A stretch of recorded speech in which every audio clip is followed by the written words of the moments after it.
Simon, I suppose you could say it was always going to happen once it emerged that Sir Jim Ratcliffe was on the scene, and then it emerged that he was after a 25% stake in United for over £1 billion, 1.3 billion US dollars. You could call it the longest takeover saga was finally brought to a close on Christmas Eve. Has he really become the most impactful minority shareholder in football in terms of what he wants to do?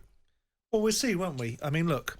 The Glazers are still the majority shareholders, and so they've pocketed £1 billion or a significant proportion of £1 billion because some of that money will go elsewhere to the other shareholders. If you bought 25% of the shares, probably 6% of the minority shareholders have got, or 6% of the shares that belong to the minority shareholders have gone as well. So look, we will see. I mean, because it's Manchester United, people will say yes. Man United get far more press and far more recognition than they deserve because their football team is average. Their performances are poor. The culture of the club is fundamentally wrong. Their fans do nothing but moan about their owners. And really and truly, they're back to where they were in the 70s. And they've got a lot of ground to cover because this is a Man United team that has won very little. They've won one trophy in the last 6 years. They've won the Premier League last time a decade ago. And we spend a lot of our time, not just you and I, but media full stop, focusing on Man United because it's a British trait. We love to see car crashes, and that's what Manchester United is. So if he is going to be effective in the authority that he'll have in conjunction with the Glazers, if anybody thinks the Glazers are just going to sit there and go, I tell you what, you go off and do precisely what you want now.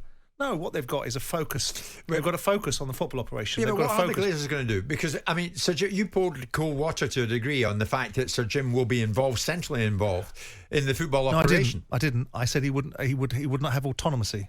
And I don't believe he'll have autonomy now. What he'll have is a focus. There'll be a focused approach. He'll end up possibly being the majority shareholder in Man United, and how that's achieved and how it's structured and how the finances are raised to be able to do that, we will see.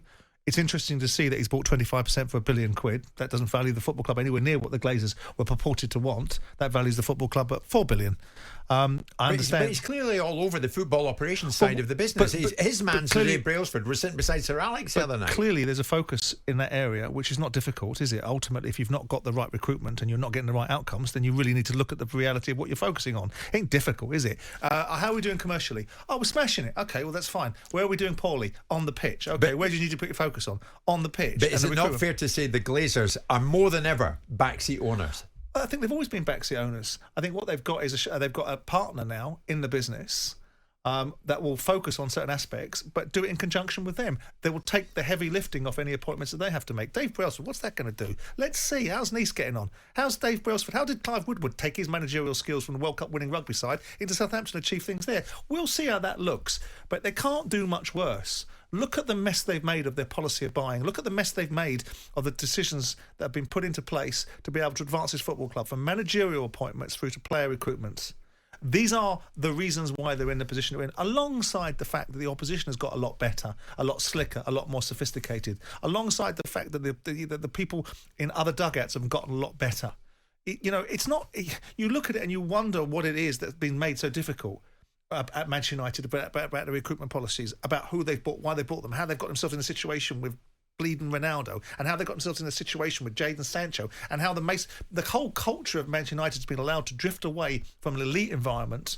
The irony of it is the Glazers' mentality, and the reasons why the Glazers bought this football club is all over a bloody horse. They might want to look at Alex Ferguson as the reasons why the Glazers end up owning the football club. Yeah, but when you were very successful, say in the world of mobile phones, and you were, did you ever consider allowing a minority shareholder to by and large run the operation for you? But they're not by and large running the operation. They're focusing on a point that's been clearly weak.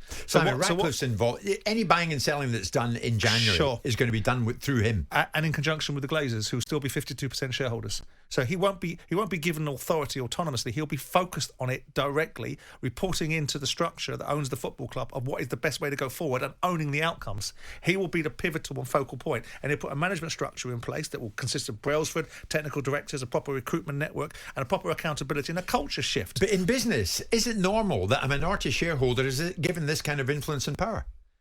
It depends upon who the minority shareholder is and what the end game is, because first and foremost, he goes from 25%. My understanding, he goes from 25% shareholder to 29% shareholder when he puts another 300 million quid into the infrastructure of Manchester United. So already you see that there's an agenda at play here, which is likely to be that he'll become the majority shareholder. Everything that Radcliffe does to improve the football operation, to improve the on-pitch performance, will enhance the return for the Glazers. So you could say it's a smart move. They've just trousered £1 billion, or best part of it, from no particular investment, plus the hundreds of millions they've had over the years. And they've got somebody that's going to take away some of the heavy lifting, because clearly it's not their stock in trade. They've been brilliant, despite all the ramblings and mutterings and utterings. They've been brilliant. They've been brilliant at commercial operation. Look at the commercial revenues they've achieved. They are remarkable. The level of return they've got from the commercial assets they've sold are beyond anything ever achieved at Man United before. The problem is they haven't done particularly good with the core products. Now they're going to bring someone in that with Ineos. Let's have a look at Ineos' successes. Let's have a look at Ineos' sporting successes. But why is it taking the Glazers almost 2 decades to realise, do you know what, the football operation side, that's not really for us. We're going to bring someone in to do that. Well, I think they probably have felt that the operation in itself has been moderately successful, because it's been, as described in a book written about them, the world's biggest cash point machine for them, or whatever the description was. For them, yeah, absolutely. But as you just explained perfectly accurately, the football side of things has not gone well in the last decade. But it hasn't stopped the Glazers from profiting and benefiting. It's now reached a point, perhaps, where you've seen a club being sold for £2.5 billion in Chelsea. It's no surprise that the moment Chelsea was sold, the next particular cab off the rank to talk about potentially finding a mechanism to sell itself and to privatise itself possibly was Man United. They raised money on the back of the stock market. Every commercial aspect of their ownership of the football club has been brilliant for them. It's only the football operation that's been particularly poor. So Sir Jim's got a 25% stake in United. Is the deal itself the best or the worst New Year's gift that Ten Hag could have wished for? Neither. I don't think. I think Ten Hag has to deal with the job in hand, which is managing a football team which is underperforming. He's now suddenly... Surely Ten Hag wants to get seriously cosy with Ratcliffe. He's suddenly retreating behind the veneer they've overachieved last year. I didn't hear him say, last year we've overachieved. Now he's getting put into focus about what they're achieving this year. Last year they overachieved. Oh, sod off. You've been given another 200 million quid worth of players. You can't manage these players. You can't produce an outcome.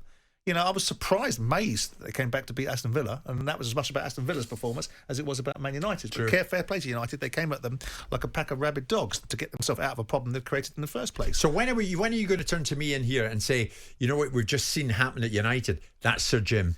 Well, we'll see, won't we? I mean, ultimately, when you start making appointments, when you start changing the backroom staff that are there, you start changing the structure and understanding what has gone wrong.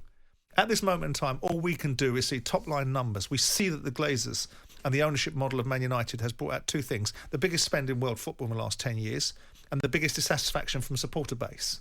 Those are the two polar opposites in a team that at times looks like it's going to get somewhere and then doesn't. Brings in some of the biggest managers in world football in Mourinho and Louis van Gaal, and doesn't have patience with Louis van Gaal and runs out of patience with Jose Mourinho. Puts in Ole Gunnar Solskjaer. There doesn't seem to be any strategy behind what United have done, but the recruitment policy has been poor. And there's a reason behind that, because they haven't got the right people in the right places and but they also haven't got this culture at Man United has gone from being a mentality of winning and only accepting winning to a culture that comes out with tripe like it's not Man United don't have to win silverware, which is what Ole Gunnar Solskjaer said, to a group of players that think they can do as they want, say what they want. They've got a player in Jadon Sancho that thinks he can challenge the manager. When would that have happened? When does that happen in football clubs that are actually going in the right direction? It doesn't. So Sir Jim's in, 25% stake. He says our shared ambition is clear. We all want to see Manchester United back where we belong, at the very top of English, European and world football. Might have to wait a bit for that. One of Manchester United's own, Wayne Rooney, sacked earlier this morning by Birmingham City. Jim White and Simon Jordan. Monday to Friday mornings from 10 on AM, on DAB, via the talkSPORT app and on your smart speaker. talkSPORT.